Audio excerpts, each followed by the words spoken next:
Hello, everyone, and welcome to our weekly painting webinar. Today is March 19th, 2021. I have to think like 3 times. Happy spring equinox. It's going to happen tonight at 1 a.m. here, Pacific time. So we're not quite there yet. It's going to be tomorrow, but today is a celebratory day. We're excited that we're going to be painting with this energy. We love the subject matter, and we are thrilled that you decided to join us during this time. And I want to say hello to Jen. How are you, lovely? Hi, I'm awesome. Happy spring, everybody. Spring has sprung. We can feel it in the air. Sorry, I interrupted you.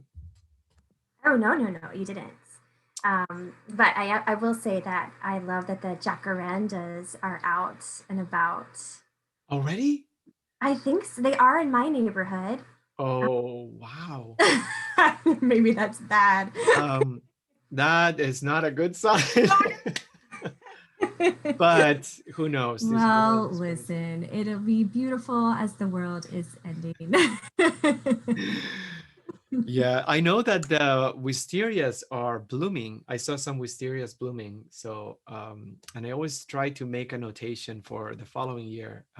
But I always think like the jacarandas in May. But yeah, everything's coming early. So, Yikes. Well, I could be wrong. Maybe it is wisteria and I'm seeing it well, wrong. take a picture and then, yeah, let's investigate. Okay, I have taken pictures, so maybe I'll upload it and we can. Okay. Okay. Perfect, perfect.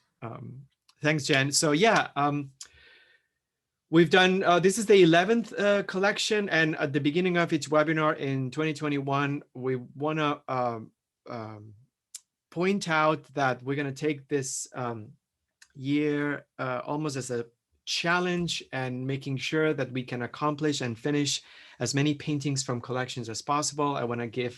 We want to just give a shout out to Lois. She just sold a painting that she did during Christmas. So we're very excited every time someone sells through our platform.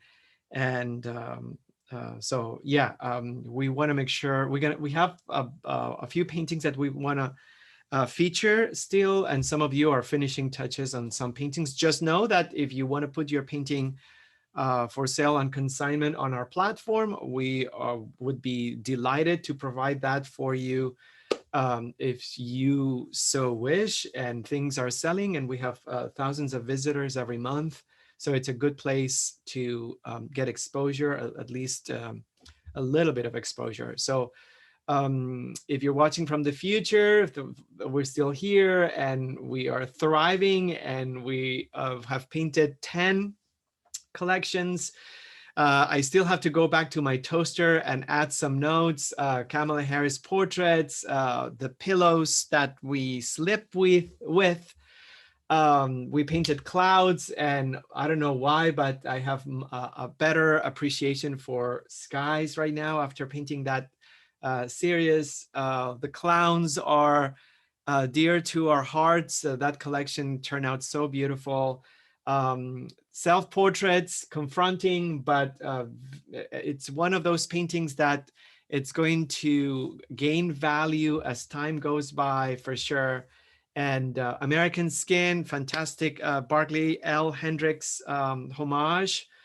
First dogs, the dogs are back in the White House, you guys. So they were not sent back to the doghouse.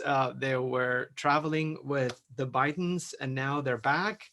85% of the people working at that White House loves the dogs. So we're happy with that 85%, which means like 15% are not happy. But they're back. So now it's a good time to finish those paintings and share them, taking advantage of this news. Oxen, amazing, gorgeous, beautiful, symbolic animals that we painted 2 weeks ago. The paintings are coming out incredibly beautiful. And last week we did a portraito, and we're so happy about the 180 that we took with that still life. And this week we're painting swallows, and If you didn't have a chance, please watch the introduction video today while we're painting. And maybe Jen, you can help us as well. I don't know if you can find any link live streaming the actual act or Sure. event. I know that this year they decided to not host anyone there. Oops, sorry. And they are streaming everything online. And yesterday I was mentioning San Juan de Capistrano, which is the mission that since, I mean, it's been centuries, obviously, I would say centuries, but since the 1930s, the mission made it a point to, they call it like the return of the miracle of the return of the swallows. I'm not even going to go to the legend. Supposedly, you know, I think it was an Irish tying up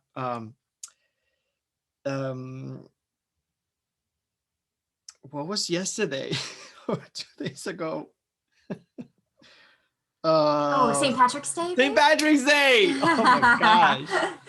My brain. But yeah, I think it was an Irish person, religious person, who had a conversation with one of the locals in who knows when, and then the legend started. It was very interesting to talk to a couple of people that are here tonight. I mean, today, sorry, a couple of people last night that are here today that have memories of going to actually San Juan de Capistrano on March 19th every single year. And both coincided that as if by magic, swarms of swallows descend on the mission, San Juan de Capistrano mission. So things are not so fantastic today. I think people moved on to other entertainment venues, and I don't think there's as much knowledge. I personally didn't know about it until last year. And so by their accounts, it was as if that they chose that day to actually come down and then nest at the mission. So the mission remodeled in the 90s and destroyed all the nests, and those swallows said F it, and then they just moved somewhere else. So now the mission and whoever is in charge want to, oh my gosh, we have to talk, Lois.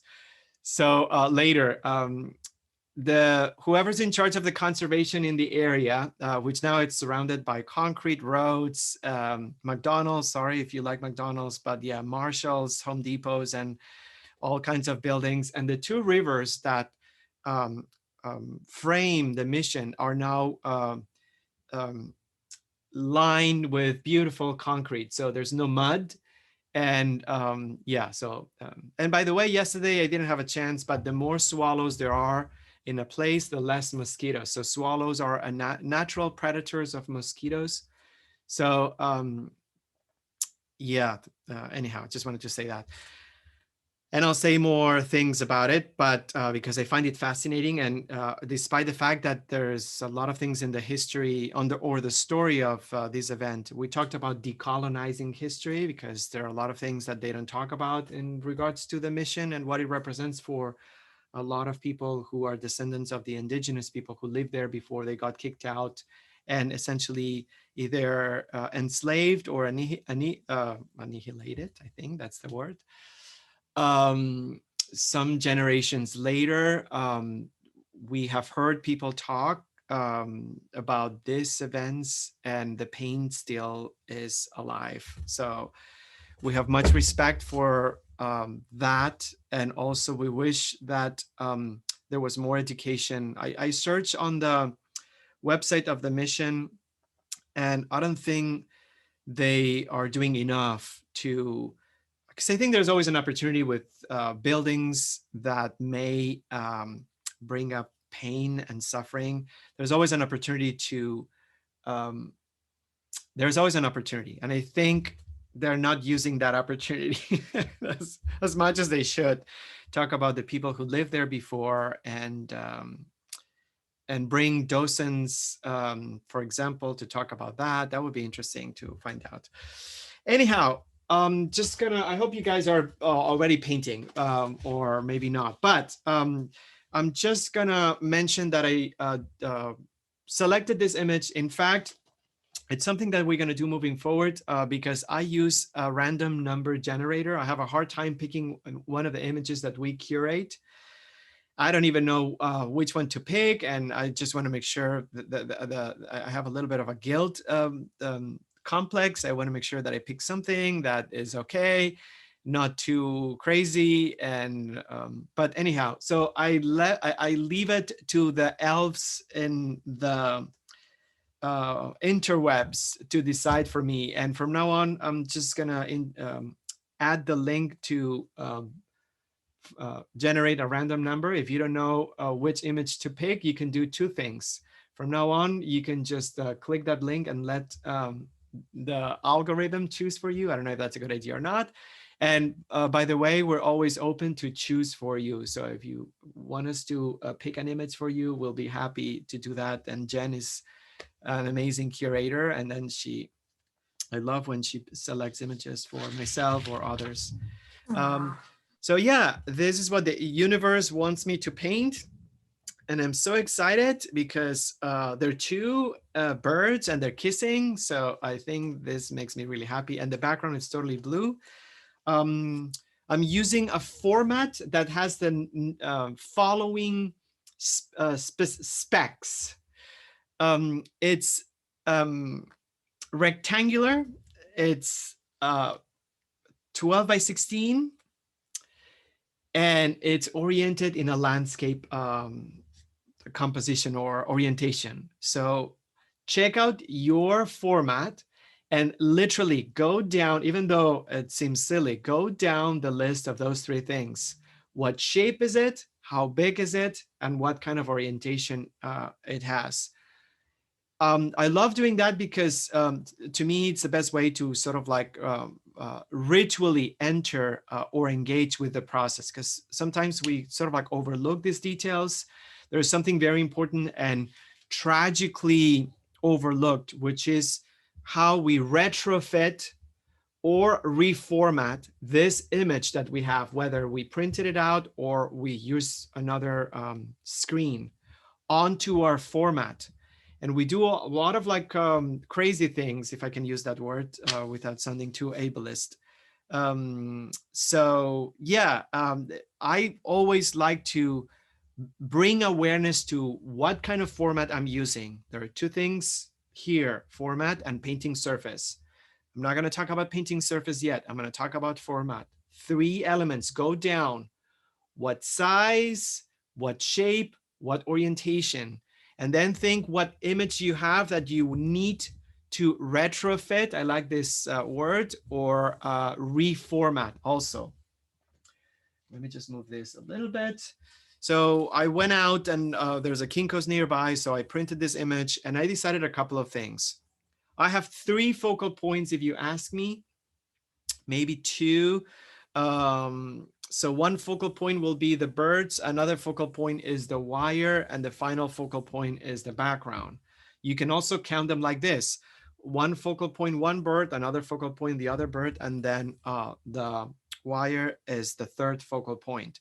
It just depends, but it's important that you also bring awareness to the fact that exceeding 3 focal points in a painting will cause challenges that may need some sort of like intention behind. Unless you really want to put a lot of focal points, we would say it's not a very good idea to exceed 3. So I also wanted to make sure that I had more space above than below, a little bit more space, just because, in fact, this is my first decision without even making a single mark on my painting. My first decision will be to even lower this a tad more, because I want to give these birds a little bit more space above.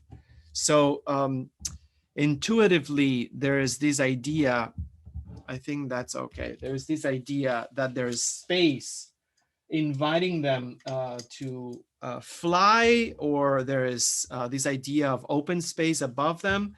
So I think I'm happy with this composition. More blue above, and then I'm just gonna put them a little lower.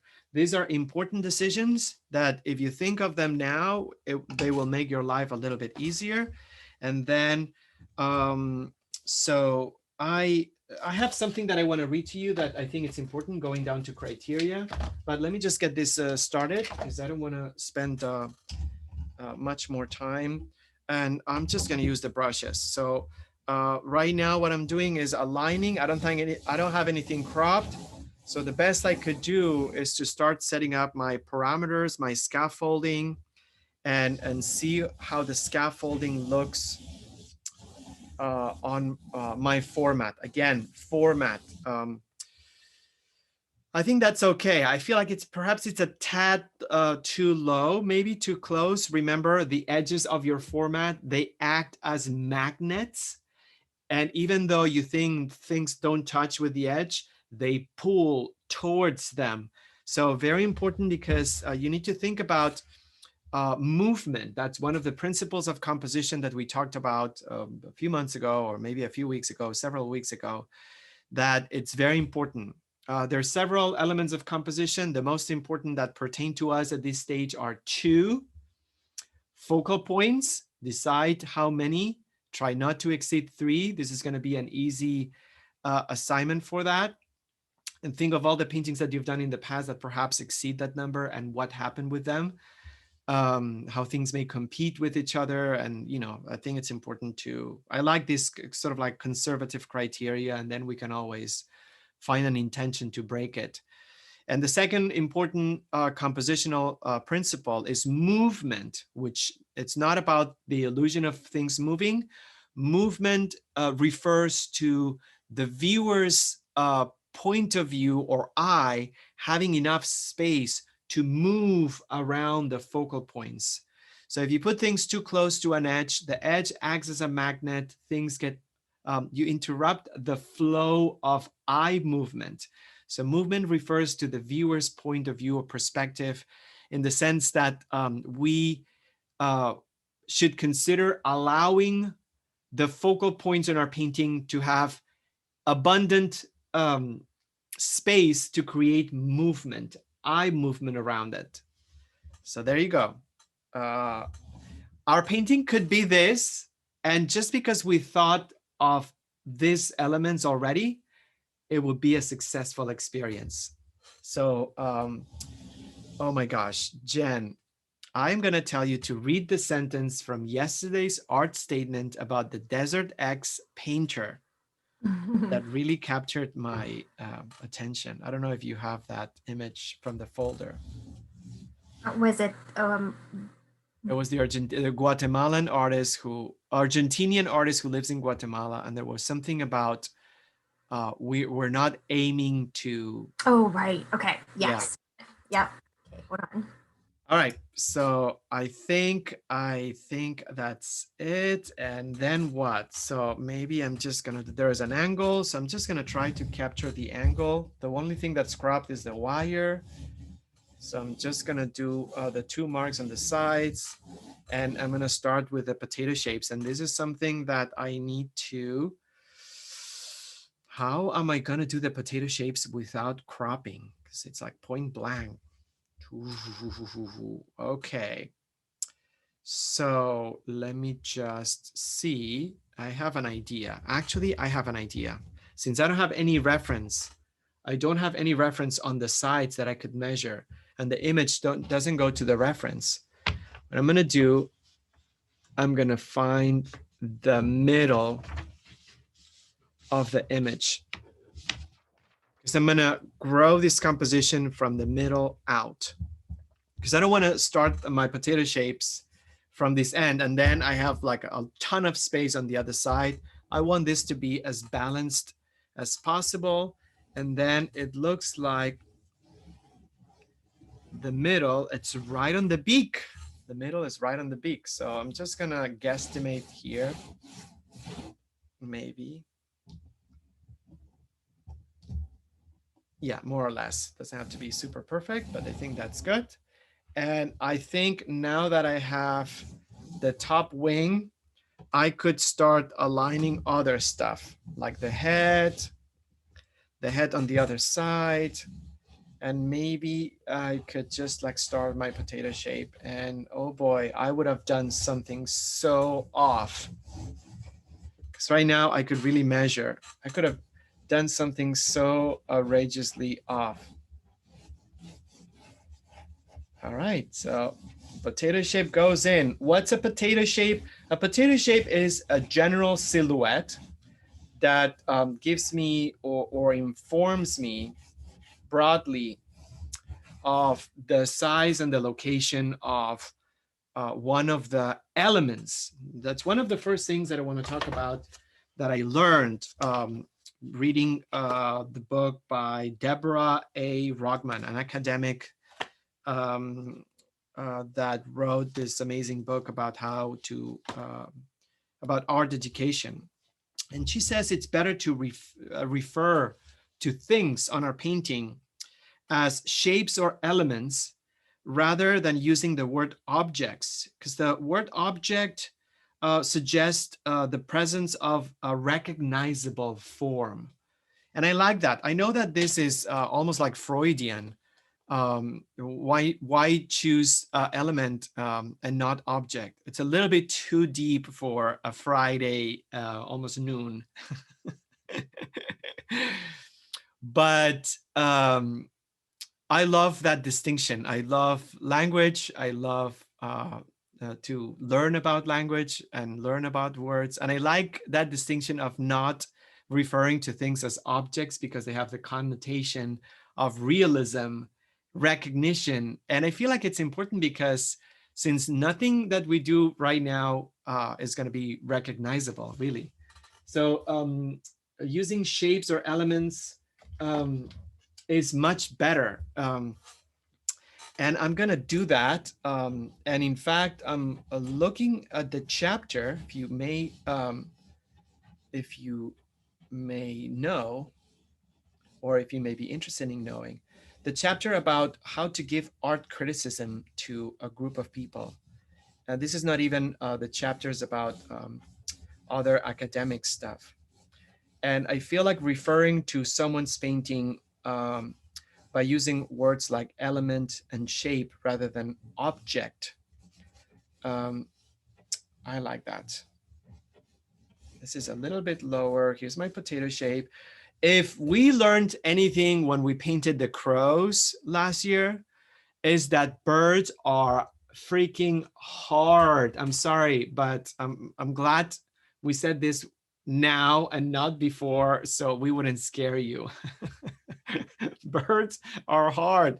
Okay, let's just unpack that. Why are they hard? They are not hard because they're intrinsically complex. They are hard because we have not drawn or painted them enough times. Anything that feels hard, oh, I don't like portraiture, I suck at this. It's not because it's harder, it's because we haven't done it enough. One of the challenges that we're gonna find, I am not super happy. Well, no, I am. Okay, never mind. I was gonna say this feels a little bit shifted to the left, but I think I'm okay. I'm gonna tweak and I'm gonna extend this potato shape a little bit and maybe just shorten this a tad more. I think it's gonna be okay. But if you notice what I did, I started my potato shapes from the middle. I wanted to control the balance of the arrangement within my format. That's going to be one of the challenges that I hope everyone has, and we would be happy to hear about it later when we open the microphones, or you can just put it in the chat if you want to. But yeah, that's going to be the first challenge. Many challenges will arise with these simple birds. They're simple birds, right? Well, wrong. Extremely complex, tons of things that we have to consider and regard. The second biggest challenge that we're going to have is that we are going to anthropomorph them. I don't even know. Anthropomorphism. Okay. Amanda, you probably have the right word for it, but I'm just kind of like, yeah, making a mess of. Thank you. I don't know which one. Yeah, that one. So, yeah, we're The just gonna make correct the one, eyes, whichever that was. whichever the latter was. Thanks. Did you find the sentence? Yes, I posted it in the chat. It's informed by the landscape, but not aiming to represent it. Oh, this is just You love a it. quote that we can figuratively tattoo on our hearts. Yeah, informed by something. We were talking about an abstract painter, and then I don't want to take too much time because we went at length last night. It was a fascinating discussion. I think it was interesting. This painter that works with landscape. And yeah, on the artist statement, which had really beautiful sentences, this one stood out because we could apply that. Anything in an art statement, I feel a good rights, a good art statement. I'm sorry, guys, a good art statement, regardless of the language of the artist, should inspire anyone that uses a different visual language. So we couldn't be further from this artist's language, but that, being informed by the landscape, or when it comes to us, being informed by whatever subject we're using, but not aiming to represent it, or in our way would be to replicate it. I like the word recreate, but copy it exactly, or match everything about it. So yeah, I love the word getting informed. And in fact, I think this really appeals to me because we keep referring to the images that we use as image sources. And we keep saying that go back to your source and take what you need and apply it to your process. This is the function of the image, of the photograph. It's just a pool of data that it's there for us when we need it. And we will need it at different times. So I think it's important not to get caught up with the photographic aspect of what we're doing. And that sentence sort of like brings it home for me.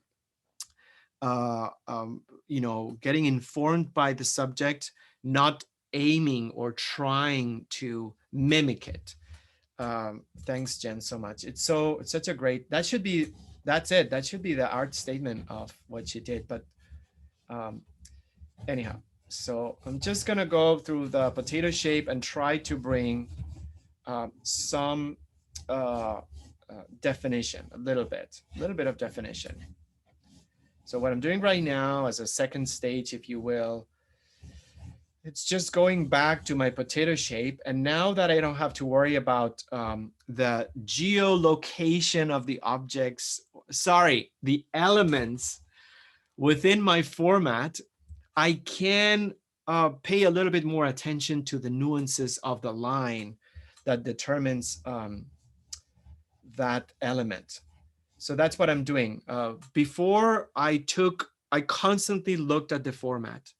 Right now, I go over the potato shape with complete disregard with the format. Now I can pay attention to small sections of that silhouette. So if I don't do that, I get overwhelmed by information. I feel like I need to do something that looks like a bird, and then things are off the page, or it's not big enough, and then I get cut with a shape, and I feel I don't want to change it. I can't change it.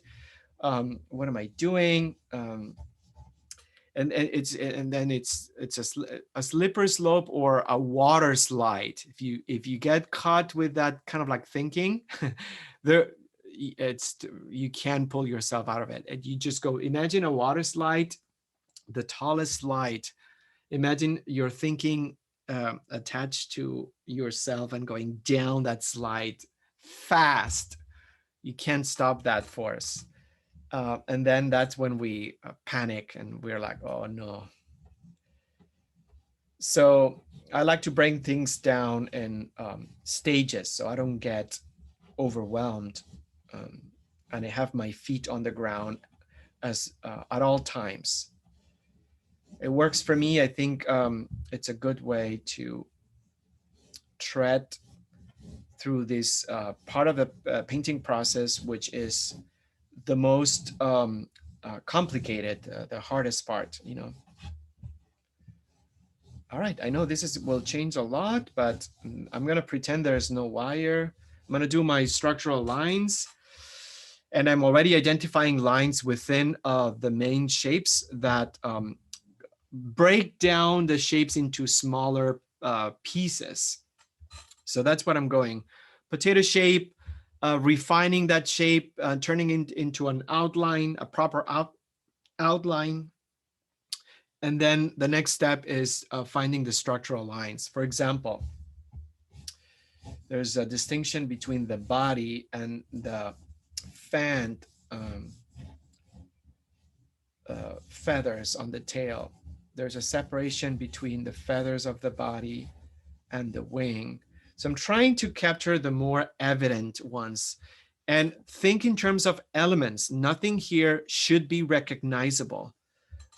So try to put that criteria, push it down your list. Don't worry if things look awful or amateurish or infantile or all those like adjectives that our inner critic loves to bring up, to terrify us, to stop us from continuing.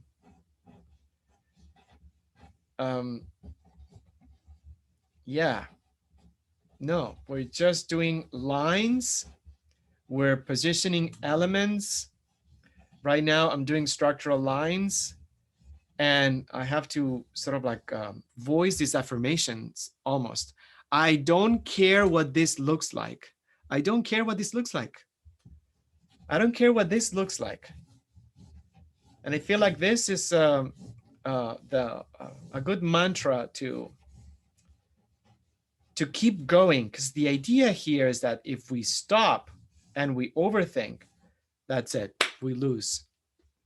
We lose. We lose that opportunity to enjoy the creative process, to get engaged with.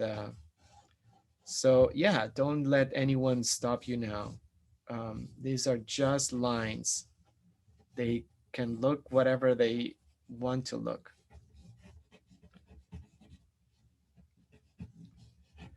All right, so I'm kind of like slowly building those shapes, and I'm gonna use this kneaded eraser to remove my scaffolding, just because I feel like I want them to be floating in the air.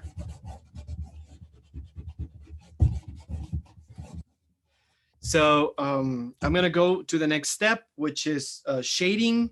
I have to make an exercise to remove the color and pretend this is black and white and try to identify the darker notes. And I'm not gonna go over beaks, maybe I'll do this, beaks or eyes or anything, because that's kind of like too small of a detail.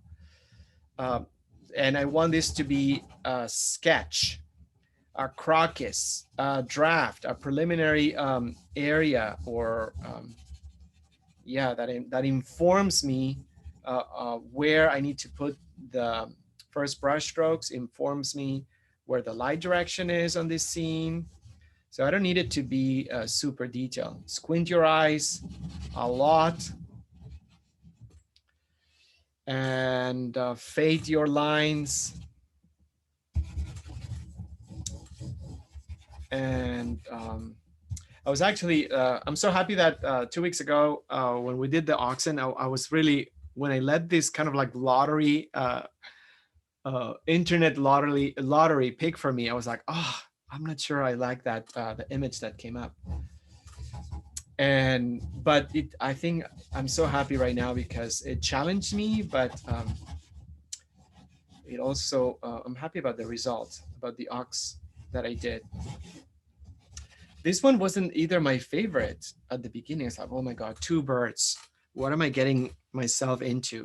I almost felt like I wanted some sort of architectural stuff, because I love architecture and I love how this tiny little vulnerable birds, they're able to build these amazing constructions that are upside down and they are attached to without any kind of like support, and yet they last for a year. It's just so fascinating. They could be there for an entire year and then they come back the following March 19th.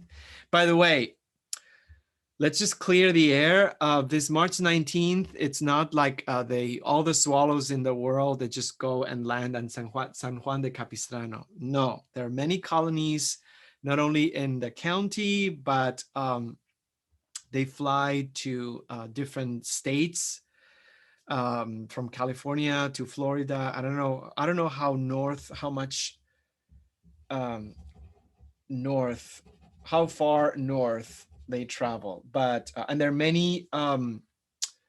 many species. This is the cliff swallow, and this is not the prettiest. The one that it's on the illustrations and books, and also on tattoos, it's the barn swallow. There's a difference between both.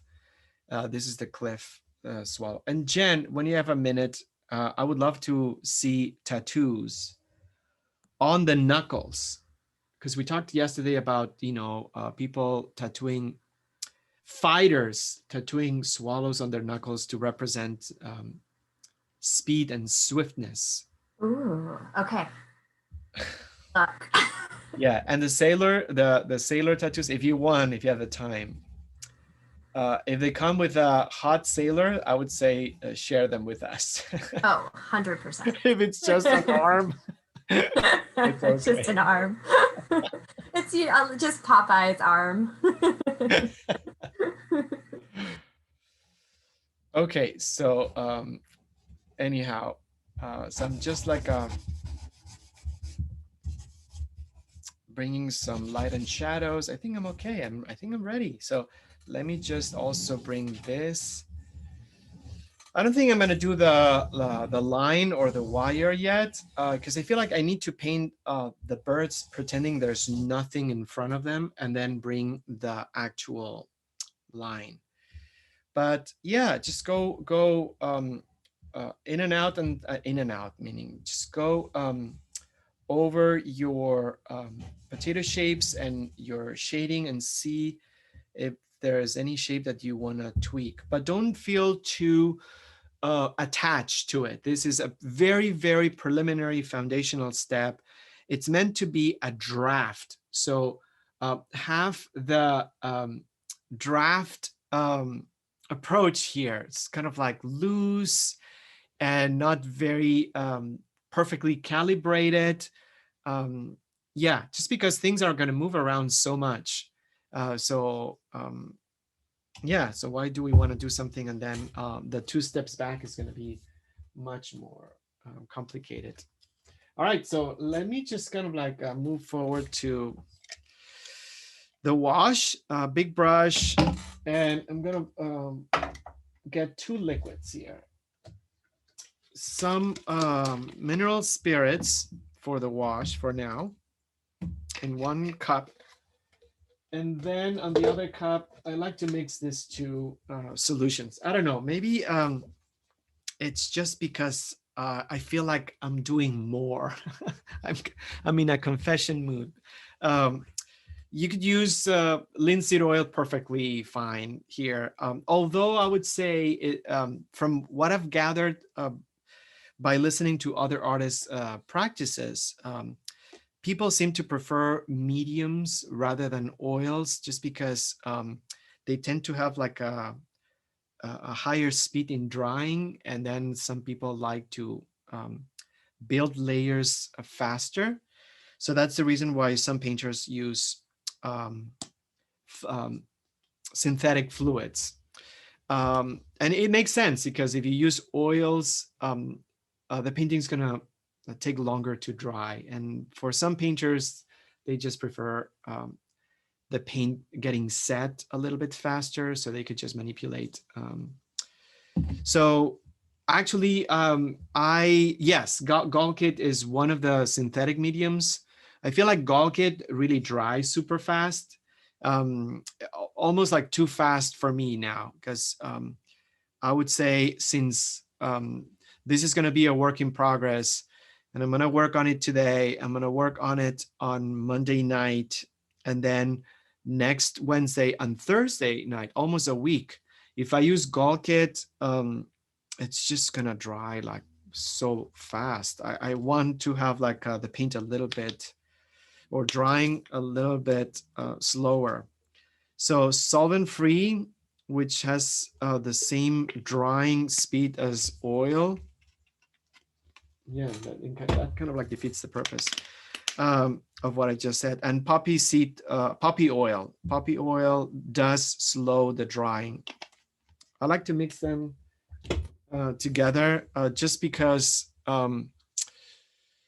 the medium gives me more of the average dry speed, and then the poppy seed oil slows it down. And why not poppy oil alone? I feel like it would be maybe too wet, but maybe I should give it a try. I think I'm going to experiment and maybe just use poppy oil.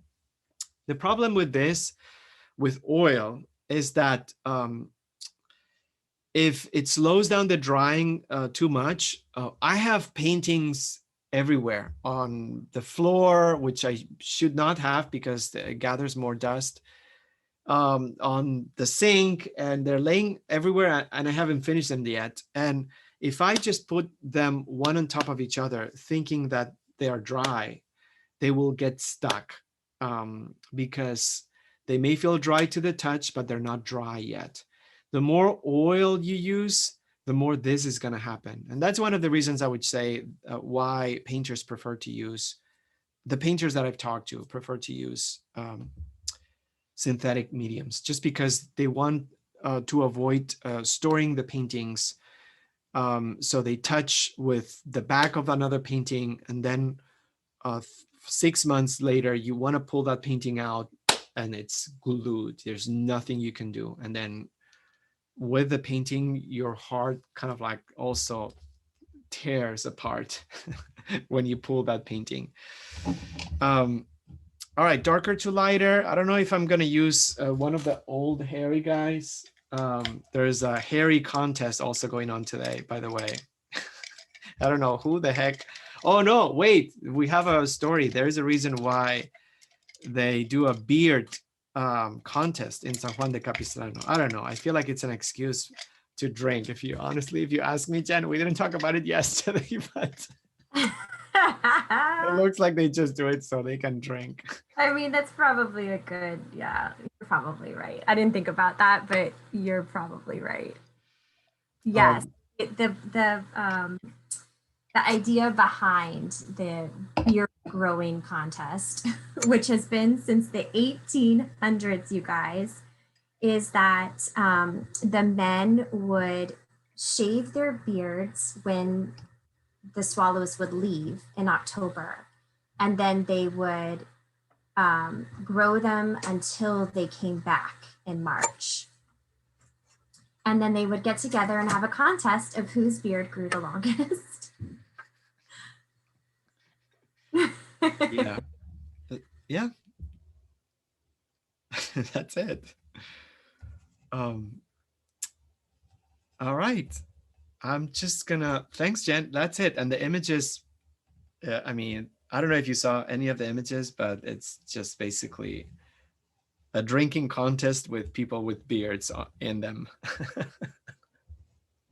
It looks to me, I'm being so mean right now.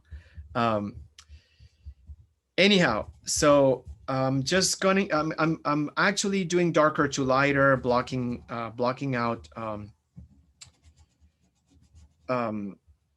the darker areas. I'm being totally sloppy, purposely just want to block out what's the purpose of this step.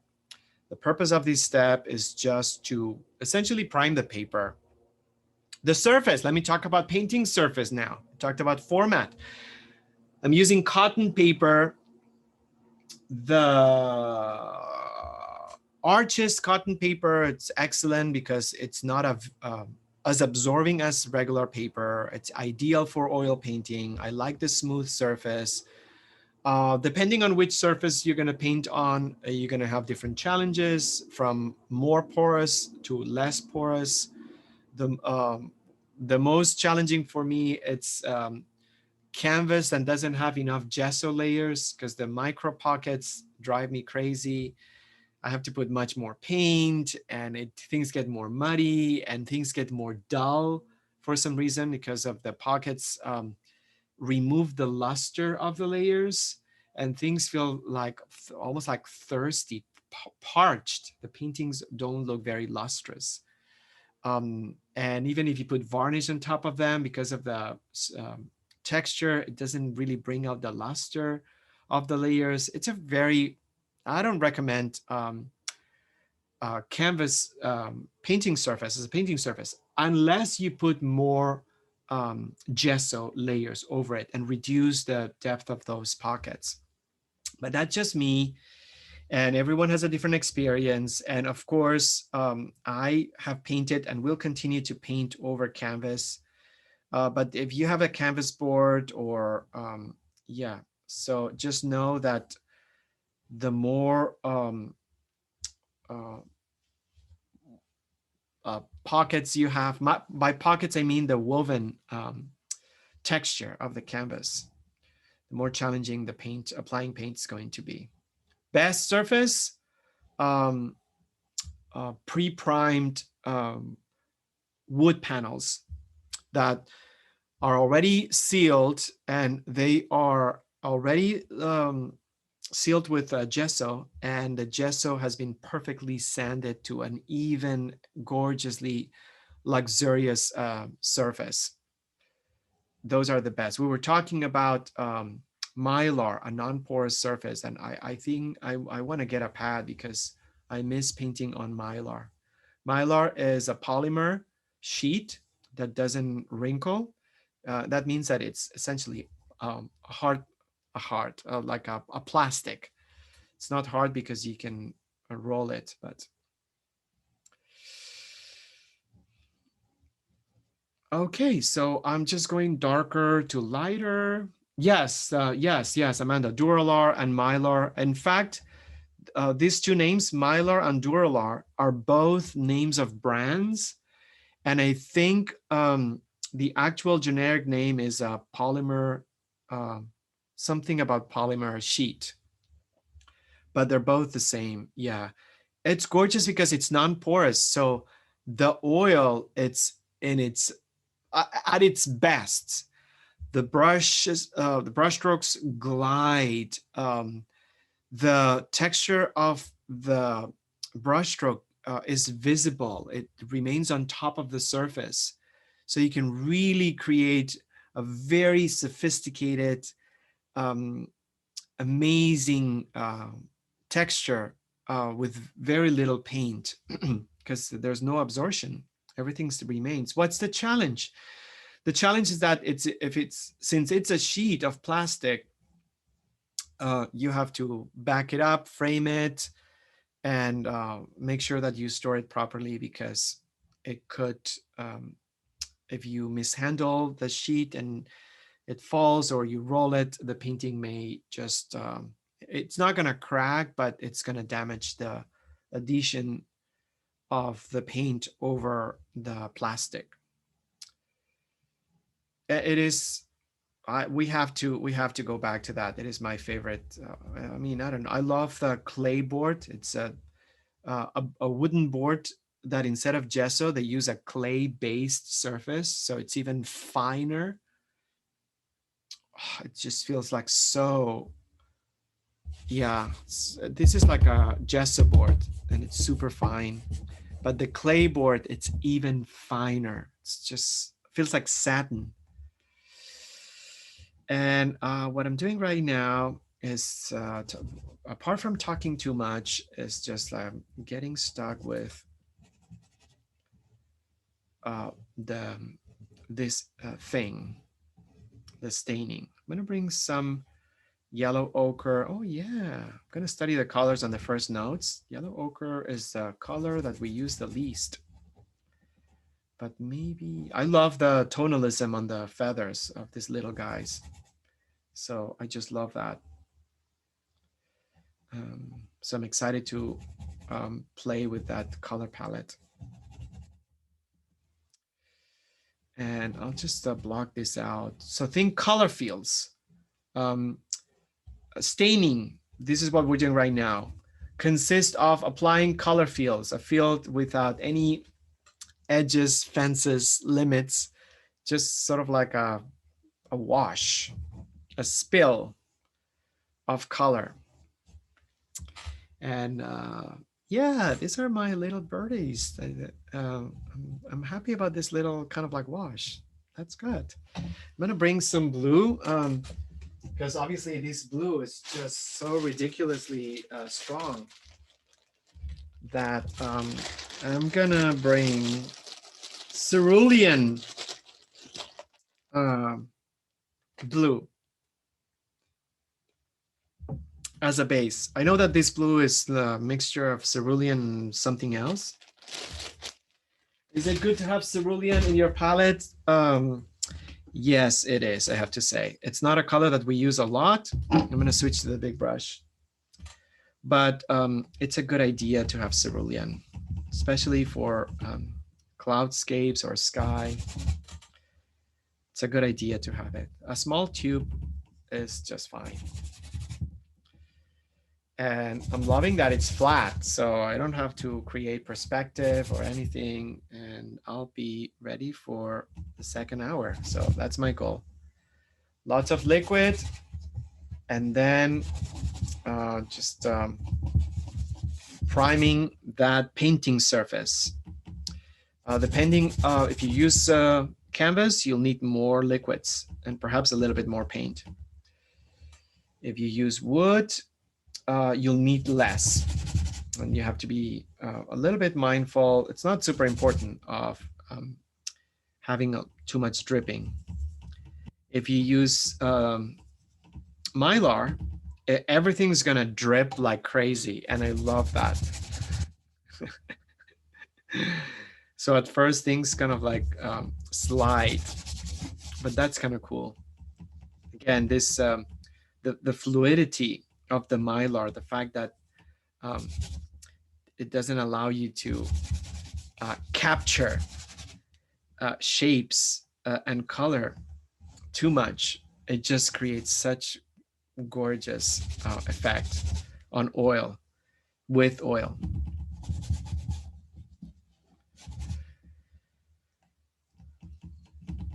So yesterday, one of the things that, yesterday we talked about in the presentation, I'm going to bring it up again because, it just caught my attention. Let me just finish this wash, and let's see if we can get some sailor inspiration. Were you successful, Jen? Yes. Okay. It's just hands. There was perfect. Picture of a dude No, that's good. on his chest, but he had a weird piercing in his nipple, and I couldn't take it. Yeah. No. Okay, good. Perfect. All right, so this is my wash. I'm going to make a quick stop here, and then I will share the tattoo. Did you find on Knuckles? Oh yeah. Oh my gosh. Wow. Gorgeous. Boy, gorgeous, but also freaky. I know, it looks so painful. Like, yeah. Let me just share it. It's beautiful, actually. So this is the swallow tattoo on a hand. And then this is, on the same, with a fist I mean, it's pretty direct. That Yeah, looked like a fighter for sure. yeah. Look at all this wound and arthritis. Yeah, seriously. Yeah. Anyhow, it's a vestige of toxic masculinity, if you ask me. But nevertheless, a reference, a visual reference. It's that it's not a bad idea to bring up. Oh, amazing images that you guys brought. So thanks, Jen. Yeah, I remember the sailor ones. Yeah, immediately come up. In fact, bringing a different take. But I remember, what was the designer? The French designer, fashion designer.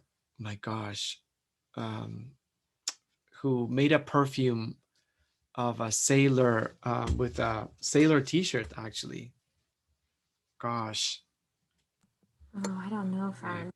he has like blonde hair, and then um, I can look it up. I don't think so. Was It's not. Charlotte saying Yeah, Jean-Paul Gaultier? Gaultier. Yes, Jean-Paul Gaultier. Yes, yes.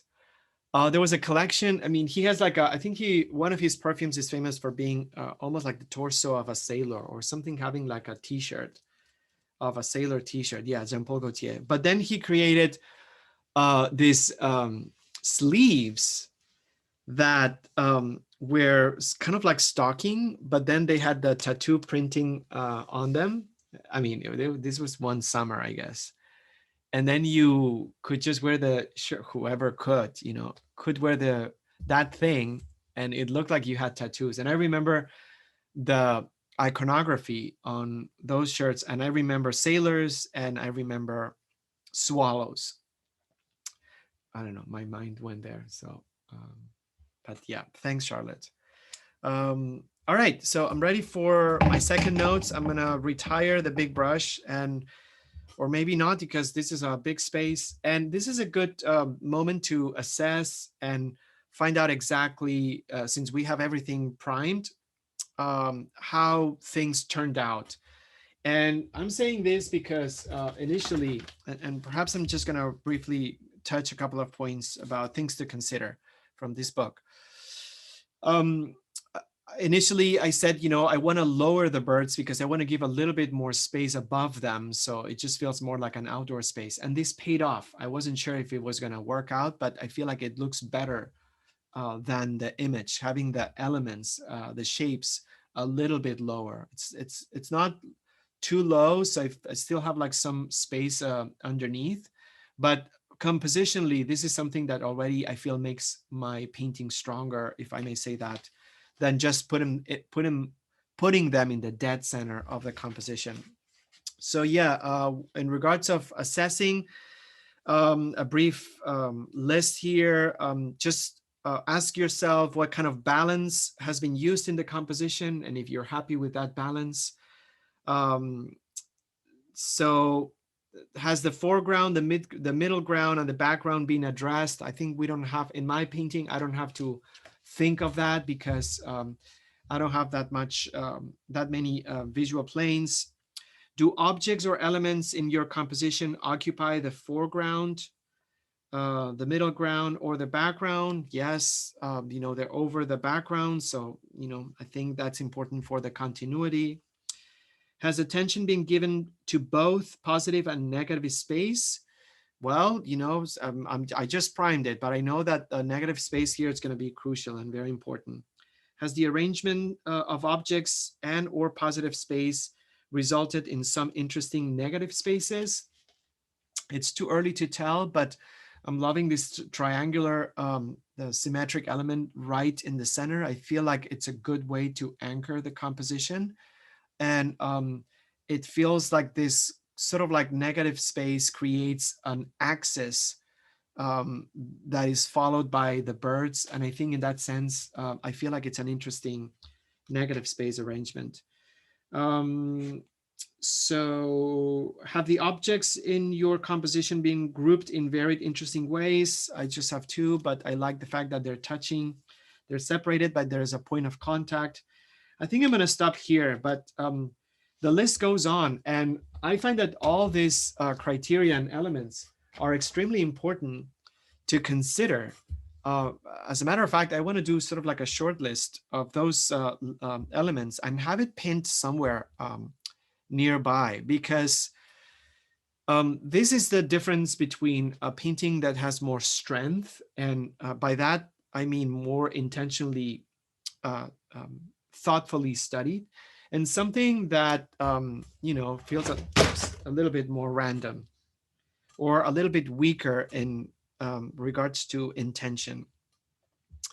But anyhow, I'm just gonna move to the uh, small brush, the medium, and I'm gonna have the reference of the darker primed areas, and I'm gonna start with my first notes. I'm gonna dedicate the next half hour, see how many first notes I can place.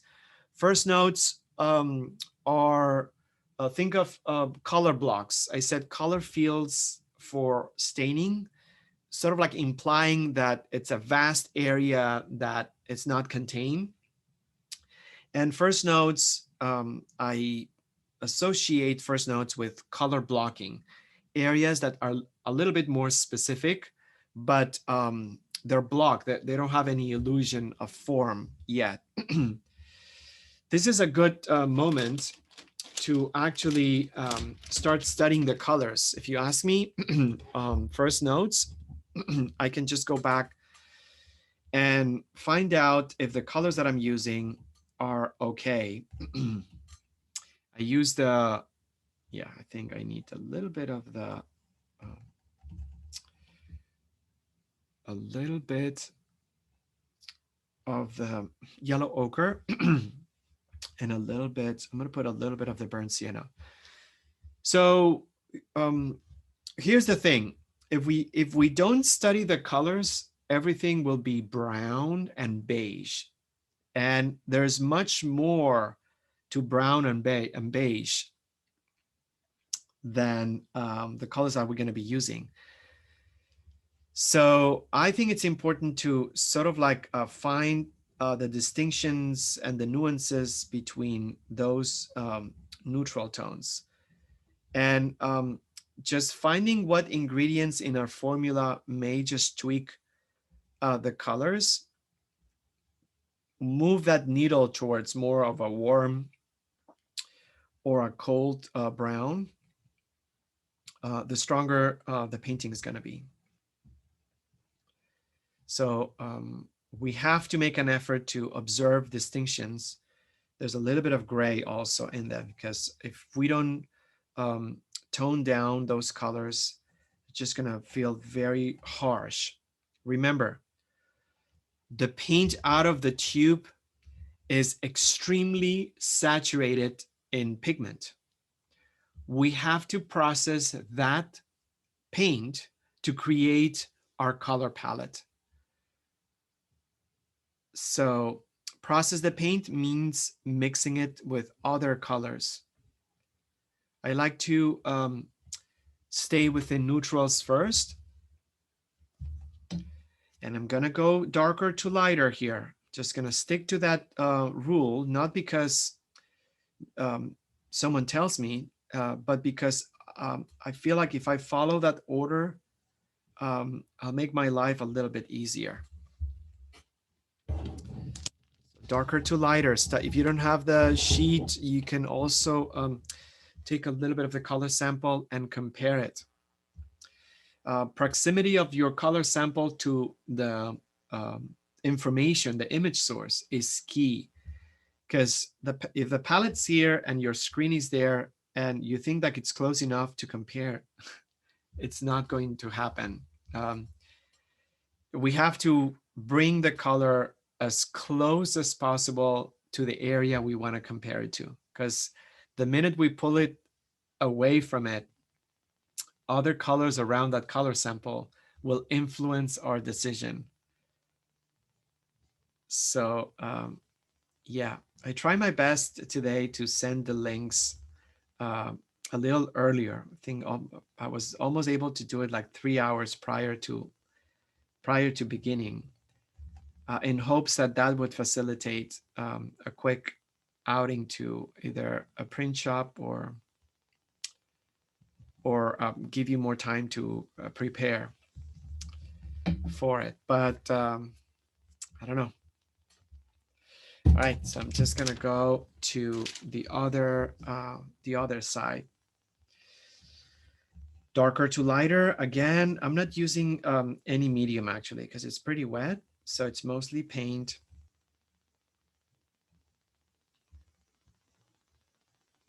And what I'm going to do is color blocking. So bring pieces. For example, here, I'm just going to bring just a single block. I'm not going to do feathers. Don't do feathers too early. It's just going to be a trap. That's going to drag your evolution or progress. Just block out that area. Don't worry about lines. Feathers are not important. And that's something that I talked about, why we think birds are so challenging. It's because we haven't done it enough, not because they are challenging. So remember when you were a kid and you painted birds? I remember, and I painted feathers. You know, you associate birds with feathers, and that association stays for the rest of our lives. And then when we paint birds, we go to feathers like super early. So yeah. Oh, I see now purple and I see pink. Oh my gosh, it's like so good to kind of like go one step at a time. I'm just going to bring a tone. What is this color? What is this color? I don't know. I don't want to gamble here. Let me just, I think I need to bring purple actually. So let me just do lavender with pink and blue, the light pink and the blue. And then I'll bring some, I'm using chromatic black, you guys. I didn't put it on the image, but I'm testing chromatic black. Yeah, I think that's good. Because I think I want to see if the chromatic black could be a color. Excellent. It just works. Yeah. I was going to use just browns, but that purple right here, which makes sense because the feathers there are so thin that they almost create a transparency. I'm not going to worry about the shape of the feathers. I'm just going to apply that color block. I'm going to apply that color block because that's what I'm doing. That's what I'm doing. No, nothing needs to make sense here or be recognizable. Just remember that. And in fact, I feel like we were talking about it also, I think, last night. Working from the privacy. I mean, I know that we're not together and it's a different vibe. But at the same time, working from the privacy of our homes, I feel there's an opportunity there to practice non-attachment and not association to whatever we're doing. Meaning, you know, no one's watching what we're doing. So take that opportunity to tell yourself, nothing needs to be recognizable at this point. I'm okay if I don't paint feathers at this point. Let's color block things and then I'll worry about feathers later. So use that to your advantage. Yeah, that's the protection. I don't know. So this is not just yellow ochre. There's a little bit of, you know what? I'm just gonna do it later. I'm gonna do it now. I need to start bringing colors. I need orange. Some people, some painters say that brown is actually they consider brown a shade of orange. And I like that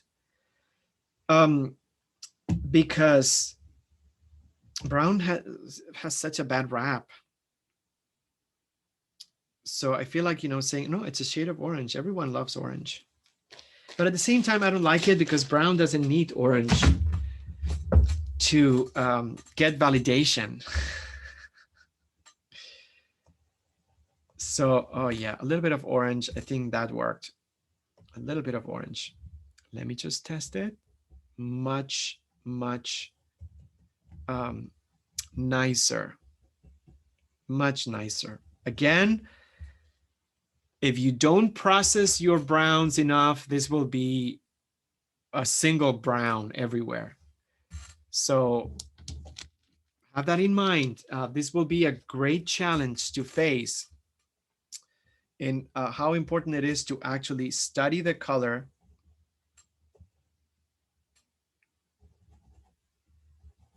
and I'm just color blocking. These are like, I'm thinking like stained glass windows.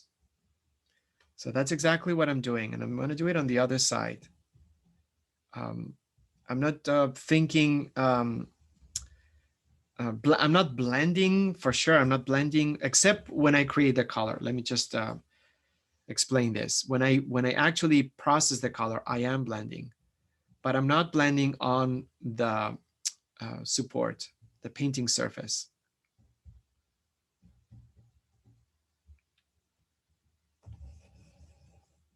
All right, so I'm just gonna continue.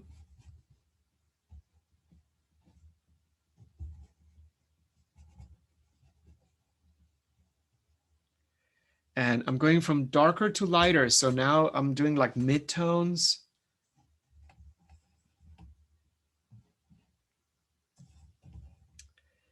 Some things are much more desaturated. The light direction, I think, I don't know. I feel like it's coming from this area because I see the chest lit here and I see, yeah, it's coming from this direction. So I now identified the light direction and I'm gonna make sure it correlates between both birds. So, and I said, I'm introducing white for the first time. Just because right now I feel like I can start using very chalky high key notes. High key means very light.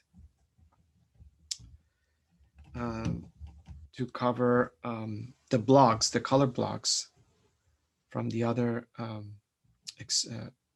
extreme, the other side. Yeah, I think that's good. First notes, and sometimes what I tell myself is, where are you in your process? I'm doing first notes. What are first notes? I'm blocking out areas. I am studying color and yeah, processing the paint so it doesn't feel it's too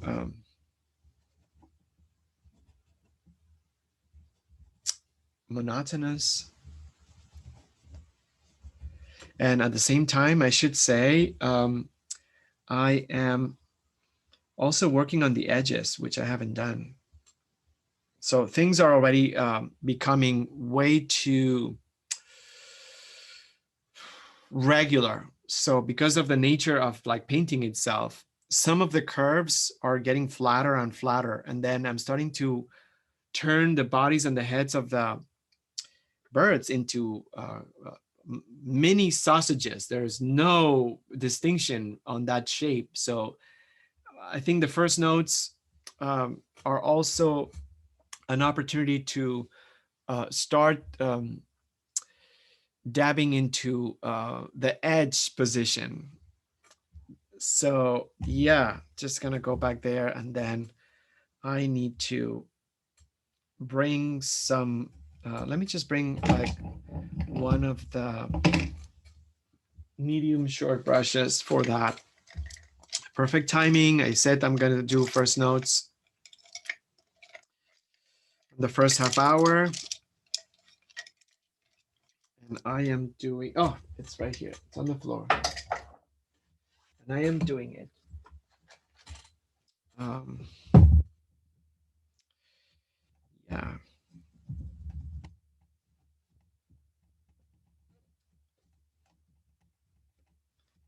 So,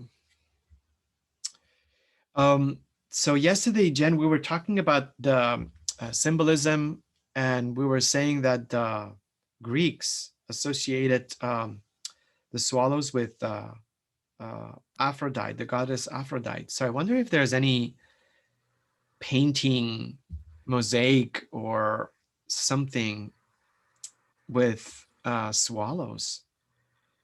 I don't know if you, Yeah. it would be interesting to find out. With her, you mean? I don't And the know. swallows? I would say just like in Greek times and Roman times, and see if there's anything, just a representation, and not so Yeah. much with her, but see if they were depicted.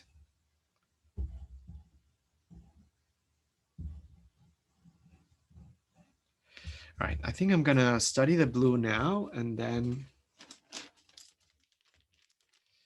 because this blue, I'm afraid, I think, and you don't have to do this, by the way. I love color and I love to study color, and I know that my brain thinks one thing, but my eyes see something different. So I like to really study that color and see what kind of like mixtures I can do to create something that feels like that color.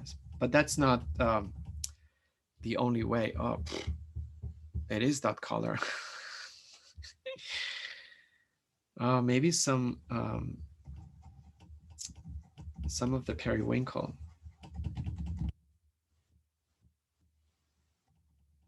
Very little. Yeah, I think that's it. I'm gonna bring some pink to it and see, instead of the, no, it's just gonna be straight up. A good example that sometimes out of 99 times, there's gonna be one time that the color that you need is actually straight out of the tube. This is going to be it for me. I don't think I've ever used cerulean straight up on any paintings. Talk about new beginnings. This is it. So what I want to do is I want to work the edge also from the outside. So that's why I'm interested in bringing the first notes on the composition at this stage. So I want to break up the curvature from the outside.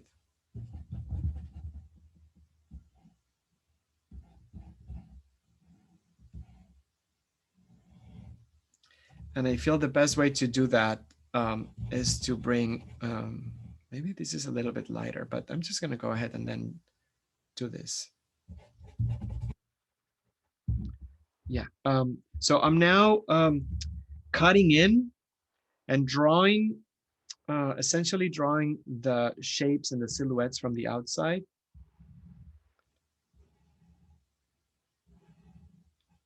One of the things that we do when we paint birds, and I noticed that when we did their crow, is that we give a lot of head on the birds.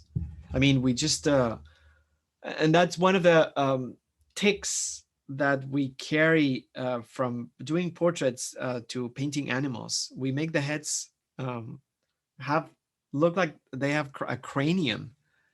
So I noticed that my crow, the head at the beginning, it was way too big, and I took my lesson, and I'm inviting you to find out the distance between the eyes and the top of the head, because you'll be shocked. It's very close. So their heads are designed to make sure that they glide through the air. In general, birds in general. So don't make big bird heads. That's the message.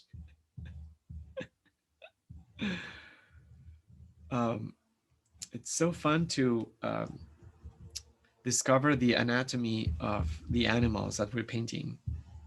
Again, I'm pretending there's no wire because I want to make sure that I have a little bit more an easier approach to this. This is a little bit longer. So yeah, I discovered already one thing that I didn't do. So yeah, one step at a time. And step back, take some breaks. Don't worry about what this looks like. Don't worry about this, what this looks like. We're still in, I'm still in preliminary stages. First notes, just to figure out the color that I'm gonna use and block it out in areas that I'm estimating are gonna be, the color is gonna be there. And at the same time, I have a new opportunity to work the edges. And I'm discovering so many things that I didn't do earlier. So, yep, this is where I'm at. I'm gonna bring the big brush. I'm gonna need a lot of cerulean.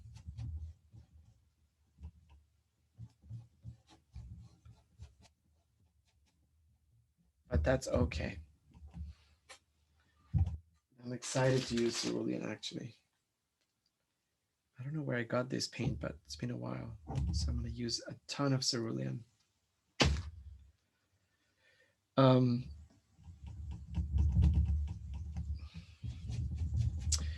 don't know, Jen, if you had any chance to see something online, any live stream of something? I looked a little bit. It looked really boring. Really? It was basically just like the side of a building. No swallows. No swallows yet. But I can check back. But, No, I mean, yeah, don't sweat it. But that's a reality. I'm sorry, San Juan de Capistrano, but those days are over. Yeah. And you know, I mean, the legend, or so they say, is that this Irish monk or whatever went to the town, and I think it was a shopkeeper who was destroying the nest or something like that, and then the religious person said, no, so come to the mission, and then the birds kind of like followed or something like that. Well, I don't know who had the brilliant idea of removing the nest when they remodeled the mission, or have a plan B or something, but they screwed up.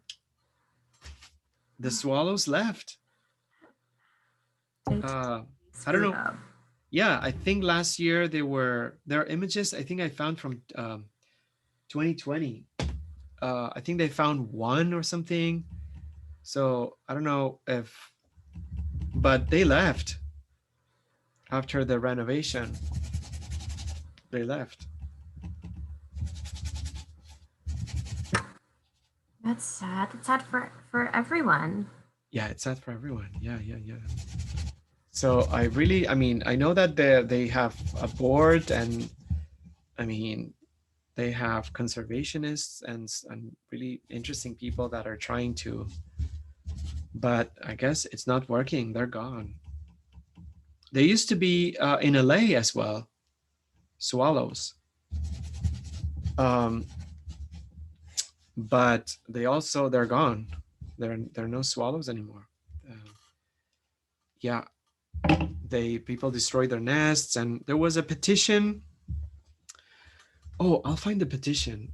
I was looking for images and I saw a petition as early as, I forgot which year. Stop removal of cliff swallows at DVC. San Ramon campus. The Diablo Valley College San Ramon campus has recently removed all cliff swallow nests from the overhangs of campus buildings.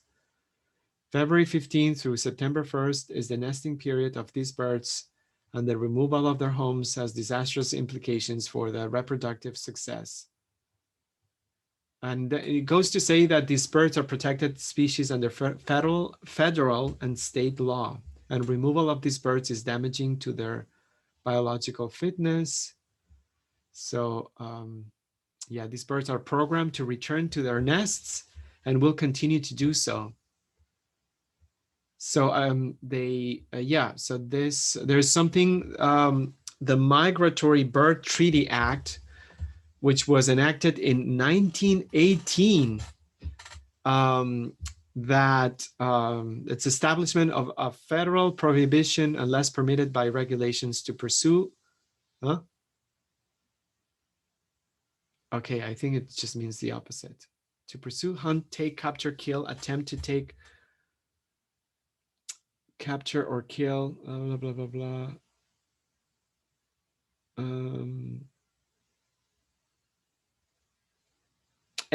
So it just regulates the capture of any migratory bird, including any part, nest, or egg of any such bird. Anyhow, so they were successful. Apparently, this it's a change.org, and I don't see the date here, but they were successful in stopping further removal from this. This was 3 years ago. Oh, never mind. 3 years ago. I'm going to put it on the chat. 3 years ago, there was that. And then also, this is something that, Jen, I think it's easy to find. So Kion has been following the nesting of the eagle.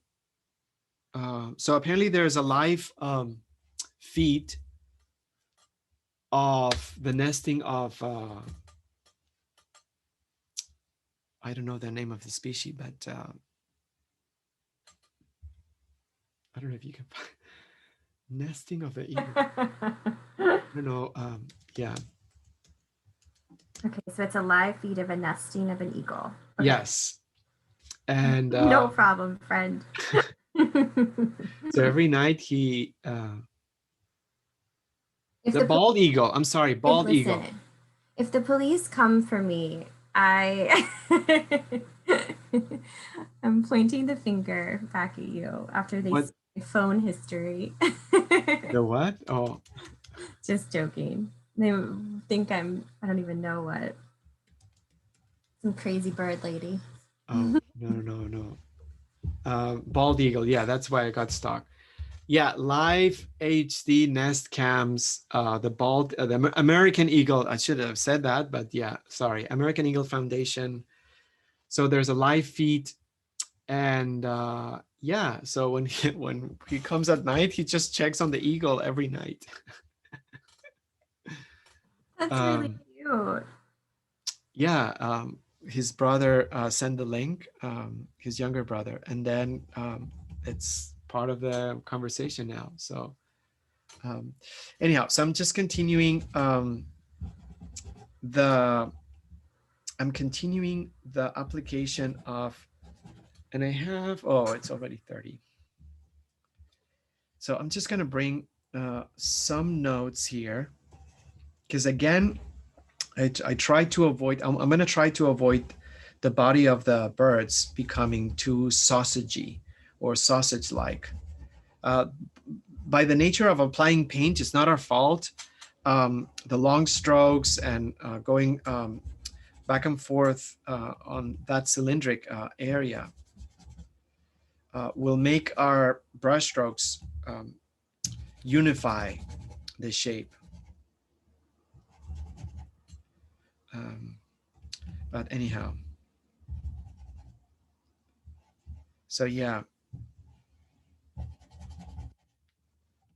it's a problem. It's a problem because, you know, the swallows eat mosquitoes. So maybe that's why we have more mosquitoes than ever. There are no predators to eat them.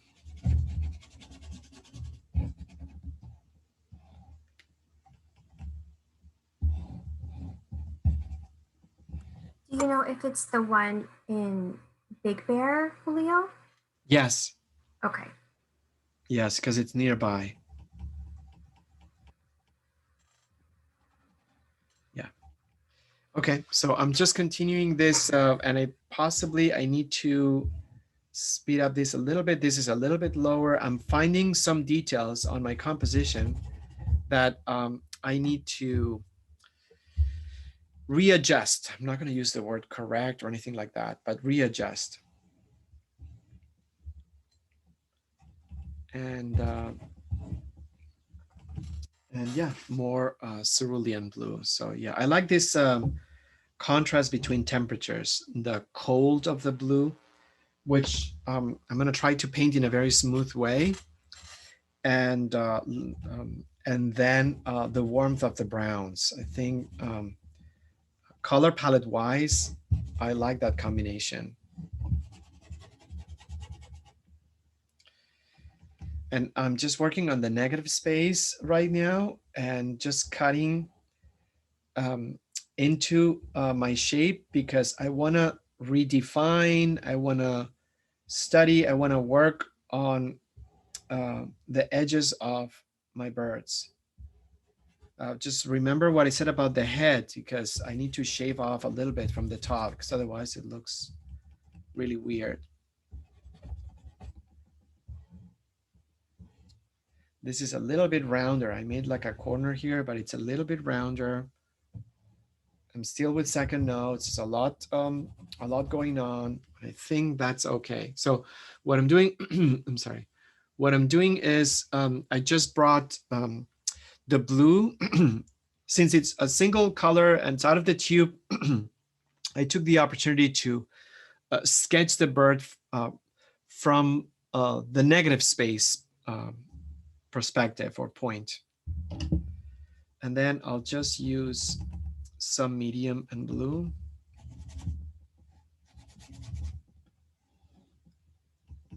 And I'll try to apply another layer. The blue will need a few layers. So I know this layer will have some transparency. I like the fact that there's a very strong opacity. And I think I'm just gonna build the background so it has this much opacity. And I know it's gonna take a little bit of time and layers. So this is already a lot because this was the wash and this is the first note. So it's already covering a lot. But I know that when I apply the paint, especially if I want coverage, sometimes I just have to let it sit for a day and then go back at it. Because I know that a single day, even though the paint's not wet, but it's firm enough, so it allows me to put another coat on top of it without stirring the layers underneath. Because if I were to just kind of like bring a lot of paint right now, it still wouldn't cover entirely. It would just give me transparent spots and it would be a waste of paint. If I were to bring a lot more of this blue, I'm gonna do it as a test. Unless I create or apply it in a very softer application. Yeah, it's still no. Yeah, so this was proof. So I may just take another a few more layers, just because if I want the brush to have fluidity, I need to put some medium, and if I put some medium, then it creates a little bit of transparency. So in order to completely fully block that blue, I'll need to work on it a few a few times, which is fine. but that was this was proof or perfect example of wet over wet works, but if we want to create certain effects, we just have to let the paint get firm. And it just takes one day.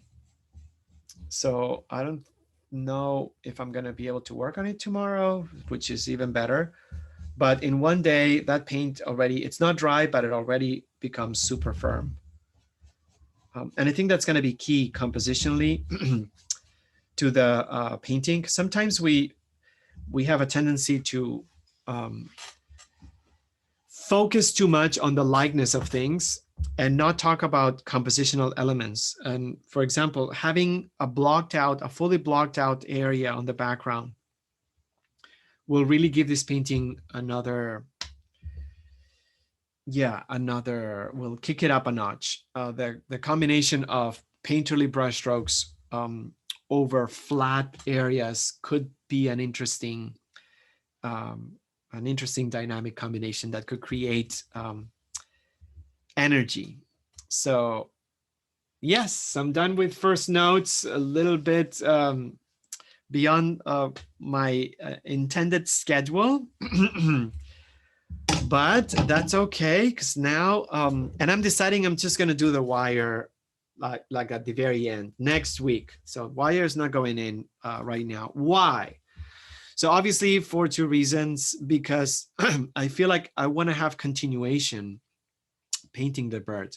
If I have the wire here, I would stop painting on one side, and who knows what kind of color I'm going to get on the other side. In order to avoid that and making sure that there is a correlation of color and value and temperature on both sides, just going to pretend it doesn't exist. And then once I build this with second notes a little bit more, and also same thing applies to the background. If I put the wire right now, I'm going to interrupt my brush strokes right where the wire is, and then it's not going to be that much of a problem because this blue is the same blue and I don't have to mix it. So it would be less of an issue. But nevertheless, I think it's better to create this super bold, solid opacity in the background, paint the birds, and then just go over and create the wire at the last minute. All right, I'm gonna take a sip of my tea and then, yeah. So did you find any Grecian or Roman swallows? Yes, Oh, no way. I think so. Okay. Based on it, if I Googled correctly, I think so. Oh, yeah. That was a problem for me. It might have taken me somewhere else. Yeah, this is just gorgeous. Thank you, Jen. This is beautiful. Of course. Beautiful painted. Yeah. Swallow and Minuan Procos with swallows. Yeah, I think that's the name of whatever vessel that is. Oh, it's beautiful. Fantastic. Nice example. Wow, swallow scene. Look at those birds. And this is a fantastic landscape. I can't believe it. I was trying to get more information about it, but that was the only thing that it said. So I don't know. Is it like from the Roman era? I think so. Incredible. I got that from the same website that I got something else from. So I think. Yeah, it looks super, very beautiful. Yeah, amazing. Yeah, great finds. Yeah. My gosh, 1600 BC. I know. Wow. Landscape with swallows and lilies. Come on. Gorgeous. Two of them. Now I see them. They're kissing. They're kissing. So beautiful. So beautiful. Yeah. Yep. That's exactly what he's looking at. Yep. You guys, it's free, and Um, Thanks for the link. Uh, Sure. Let me see. I'm gonna pause this and see if we can check it out because they laid eggs and now they're on the actual nests all the time. Uh, so I'm just gonna. Okay, live stream is not available. Oh, bummer. Great. What the heck? All right, let me see. Let me see if I can find another one. Okay. Your link is just to the article itself. Let me see if I can find something else. Oh, it's just like between a certain time, 3 p.m. and 11 p.m. Oh, Oh, I'm sorry. just gonna No. miss it. Yeah, so it's not showtime yet. See if you can find anything. That no wonder because I mean, he checks it at nighttime and it's like 10 p.m. Are eagles aren't nocturnal, are they? No, they fly through the I don't day. know. They're both there. I mean, Hmm. certainly one of them is there and just like protecting the eggs and stuff like that. And so it's pretty amazing. And it's I was wondering because it's very bright, and I wonder if the eagle, can't sleep or something. Because it's like kind of like night vision camera, but still night vision cameras need a little bit of light. Right. So there's that thing there. Maybe they turn it off. It's a big Okay. deal. Yeah. Okay. So I Um, see one that is- says it's 24-hour, oh, okay. but Big Bear also, or oh, of course, and now it's having a kernel server error. So hold on. okay. Um,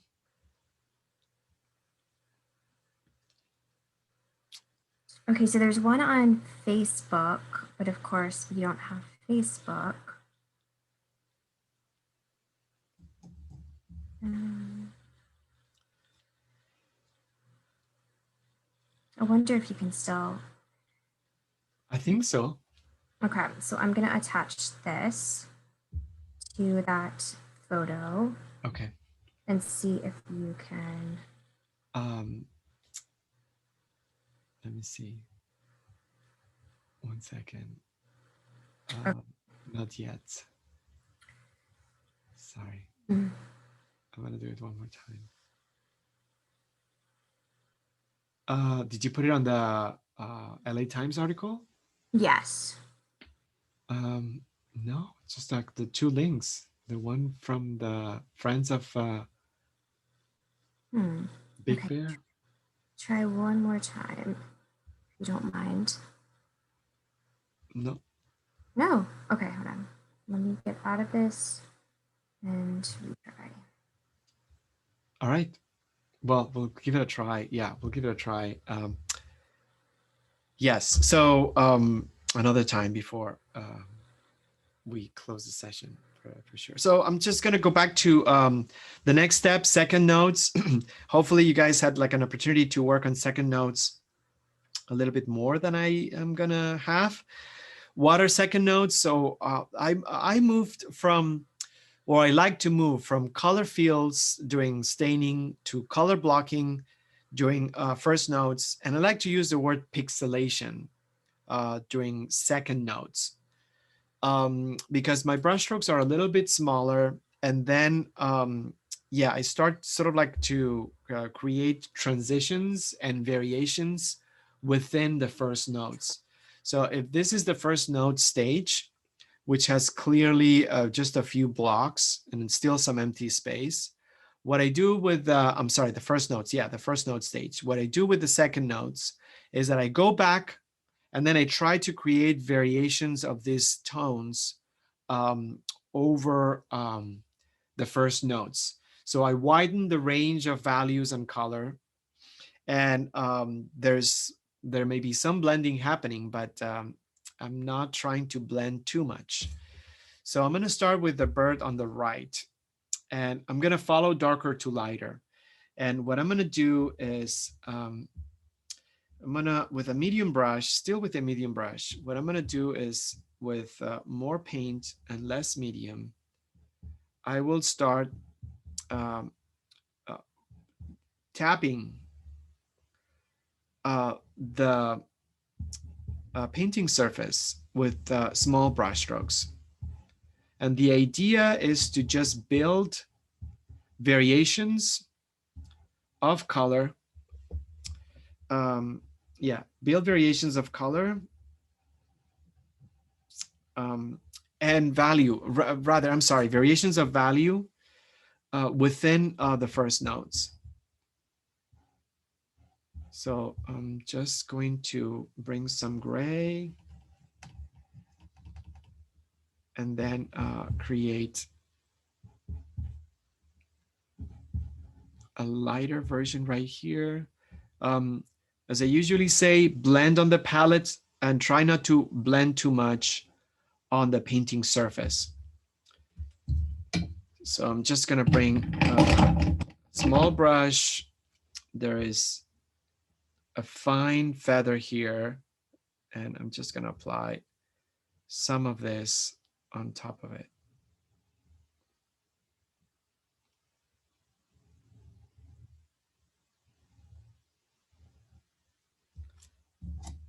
And some of the darker area. Here we go.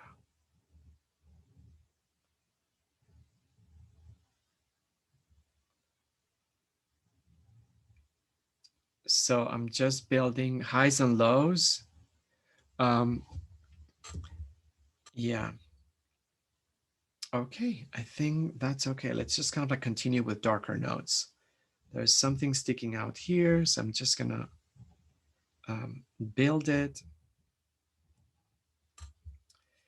And I think I just wanna blend a tad. So what I'm doing with blending, with a clean brush, what I'm doing is I'm trying to just bring some slightly darker areas and also diffusing the edges. Diffusing the edges. So this is when I start kind of like enjoying the painting process a little bit more, just because it allows me to really move the painting forward a lot, develop it a lot. So I'm going to use zinc white. It's a great blending color, and I think we could use it now here. It's very transparent, and it allows me to create a diffused area without causing too much chalkiness. So I think that's a paint that I recommend. If you have it, it's excellent. If you don't have it, it's okay. You can use a very desaturated titanium white if you can. But zinc white almost acts as a medium. So I see some feathers, but I'm not gonna, what I'm gonna do is just recognize the direction of the feathers and maybe just paint with a very perpendicular brush stroke instead of like using an angle brush that's gonna give me more of a widened sweep. What I do instead is, yeah, I make sure that the toes of the bristles are really touching the surface.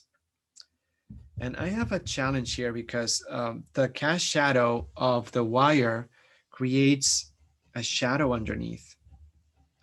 Since I don't have the wire, it's going to be a little bit of a challenge. So maybe I just could paint that. Yeah, pretend there's a wire there. I think that's what I'm going to do. Okay, so slowly what I'm doing is creating variations of the values that I currently have.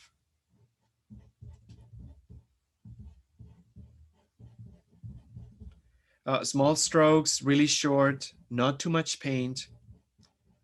So I actually am able to apply things on top. So I don't sweep things, I don't stir things. My brush strokes are not long, so I went from bold strokes to something a little bit more controlled. And I flicker my eyes back and forth much faster. So I just put a little bit of the umber, but it's too dark. I have to be careful with dark colors that feel way too graphic. Yeah, and then just trust the process. The only thing we have to focus on is working. Just flickering our eyes back and forth, being strategic with our strokes, meaning try not to sweep or blend or stir too much. And then try to pixelate, literally tabbing with your brushstroke with the toes of the bristles, and applying tiny, almost like dots, I would say. So this is so important because when we get carried away with the painting process, we don't switch the mode of our brushstrokes, and we carry that mode, that style, throughout the entire process. We expect things to change, and in fact, we question ourselves why they're not changing. If we use the same brushstroke technique or the same brushstroke style, how can we expect things to be different? So we can use more of a faster hatching, continuous, if you want, uninterrupted brushstroke when we start building, trimming, or creating color blocks. Naturally, a color block means apply more of a sweep of paint in one area. But we're not doing that. We're just being a little bit slower. Our strokes are shorter. Our brush is not as angled. And what we're doing is kind of like applying pixelated areas. Darker to lighter always works best, in my opinion, just because the darker creates two things. Technically, it's best because it's always easier to apply lighter notes over dark wets. But also when you apply the darker areas, it allows us to anchor very strong points on that little space. So it's almost like a foundation.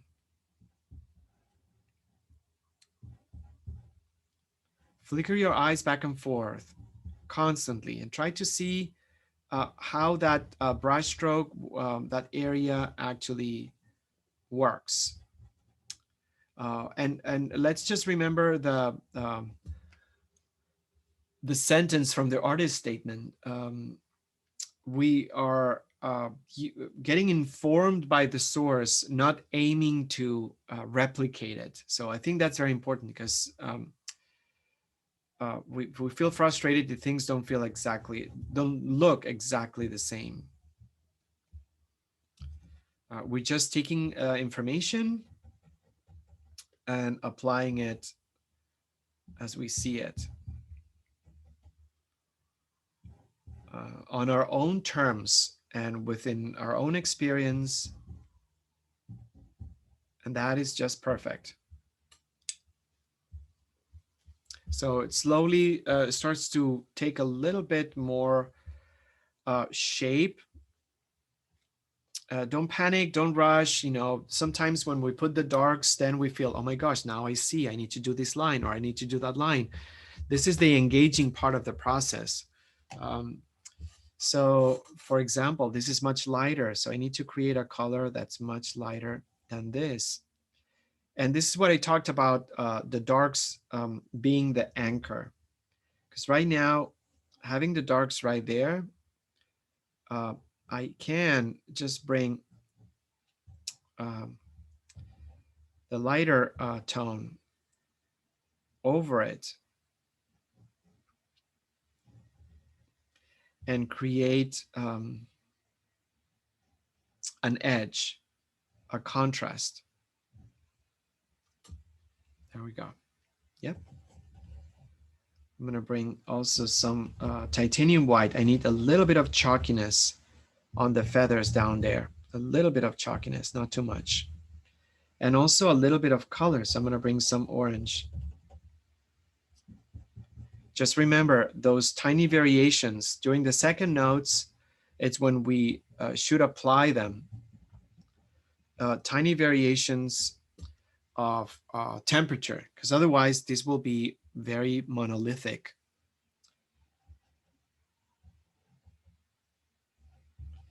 Shadows are colors with a darker value. They're not different colors. A shadow, it's not something gray. A shadow is the same color as the lit area, but uh, with a darker value.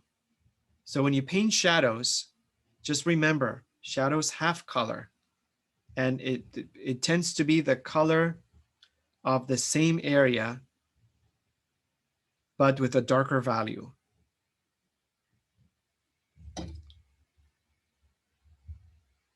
Because we sort of like within shadow, we go to black or dark gray, and then yeah, we just create a shape that doesn't feel integrated with the light. We don't paint the light. We paint by association.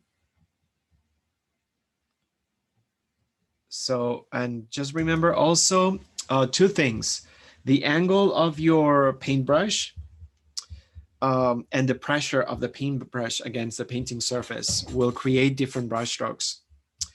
If you use a tilt or an angle, you will paint with the sides of the bristles. So you will have a much wider sweep. If you paint perpendicularly, you will have a little bit more precision, and the toes of the brush will be able to apply very specific paint in certain areas. If you put a lot of pressure, then you're going to scrub everything you have underneath. So if you want to lighten something up and you put a lot of pressure, you'll turn over the darks, and then it's going to create a muddy area.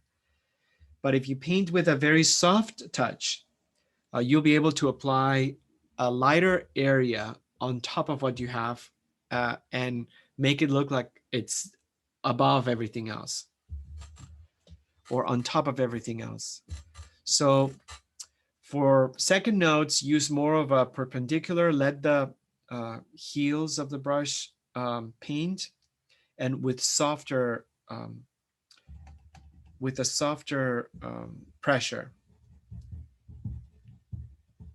Squint your eyes to see variations. I see some gray right here. And I see a halo of orange. Our eyes, the more we observe, the more variations of color we're going to see. So I never feel guilty when I see an actual temperature on the brown. I'm happy that my eyes got recalibrated so I can see those distinctions. It doesn't happen in the first half an hour or the first hour, if you ask me.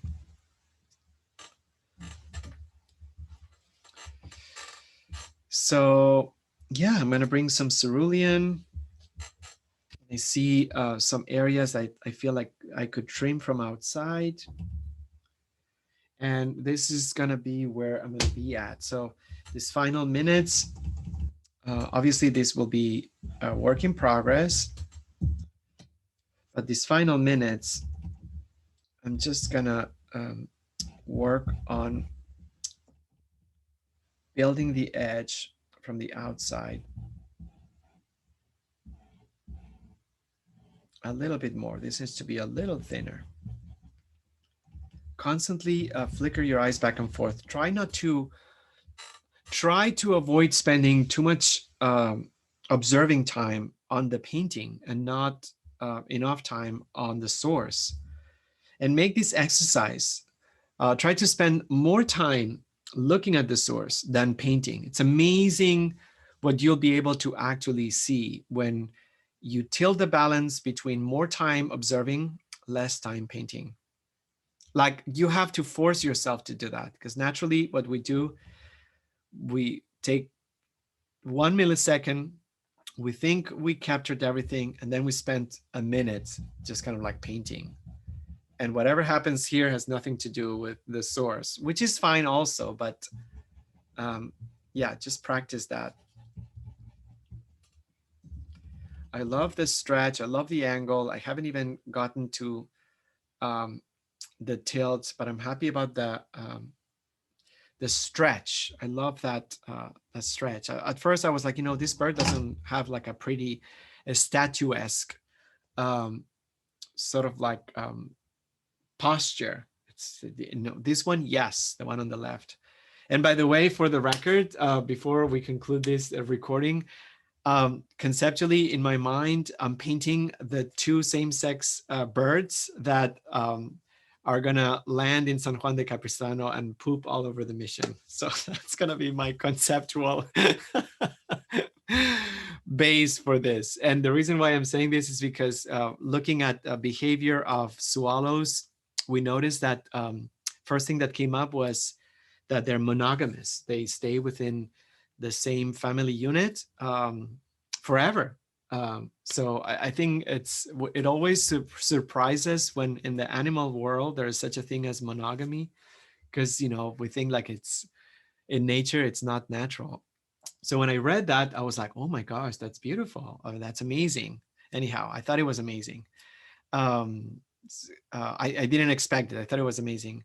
And then I said, let me just check and see if there are same-sex couples. And in fact, yes, there are hundreds of species that they have same-sex relationships as well as family, which is, yeah, anyhow.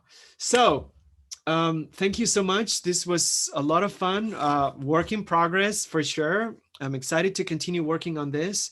I feel I'm somewhat, I achieved something with second notes on this bird, and hopefully the fact that I worked on this a little bit on second notes versus this first notes will feature two steps on the same process. So hopefully this was a good visual guide to see what's the difference between first notes and second notes.